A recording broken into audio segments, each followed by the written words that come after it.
Sir వచ్చి అడిగాడు, sir Srikrishna పరమాత్ముడు శిశుపాలుని 99 తప్పులు క్షమించాడు, 100వ తప్పు చేస్తే చంపేశాడు.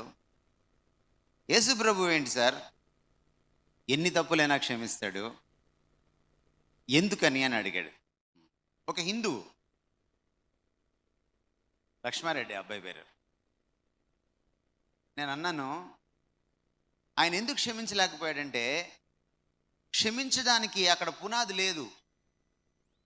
ఇక్కడ క్షమించడానికి క్రీస్తే తన రక్తాన్ని చిందించాడు.